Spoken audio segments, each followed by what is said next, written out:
वरिष्ठ पत्रकार कल्पेश याग्निक आत्महत्या ब्लैकमेलिंग प्रकरण, आरोपी सलोनी फिर गिरफ्तार।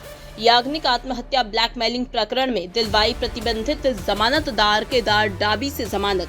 फर्जी जमानत देने में केदार डाबी को लेकर हाईकोर्ट के थे निर्देश। डाबी कभी किसी को जमानत नहीं दे सकता था। आरोपी सलोनी अरोड़ा ने फिर भी केदार डाबी से दिलवाई जमानत। DCP crime branch Rajesh Kumar Tripathi ने बताया, सलोनी अरोड़ा, केदार डाबी और मधु श्रीवास्तव पर धोखाधड़ी, फर्जी दस्तावेज बनाने का मुकदमा दर्ज किया है। सलोनी अरोड़ा और केदार डाबी फिलहाल क्राइम ब्रांच की गिरफ्त में हैं। ये एक घटना हुई थी वर्ष 2018 में 12/7/18 को। एक दैनिक भास्कर के बहुत वरिष्ठ पत्रकार कल्पेश याग्निक जी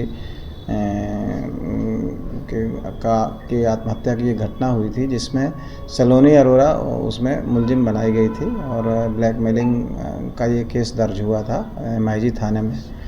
इसी को लेकर के सलोनी अरोड़ा की जमानत 3 बार ली गई और जिसमें पहली बार में ये एक 14/3/19 को पहली जमानत ये उनकी भाभी ने लिया, सलोनी अरोड़ा की, और दूसरी जमानत 28/6/21 को हुई, जिसमें कि उनके वकील हैं रेखा श्रीवास्तव, उनकी बहन मधु श्रीवास्तव ने ली।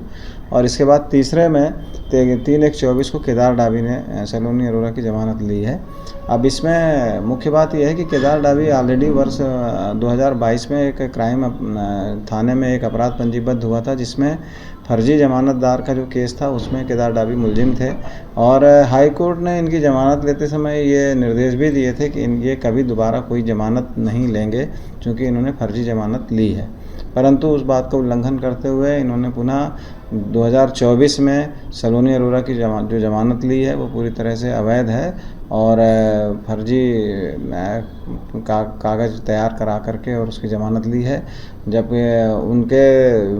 उनके द्वारा इस तरह के जो कृत्य है, इसे हाई कोर्ट के शर्तों का भी उल्लंघन हुआ है और साथ में आपराधिक कृत्य हुआ है, जिस पर से क्राइम ब्रांच में सलोनी अरोड़ा, मधु श्रीवास्तव और ये केदार डाबी के विरुद्ध में 420, 466, 467, 68, 71 इस तरह से IPC के तहत प्रकरण दर्ज किया गया है।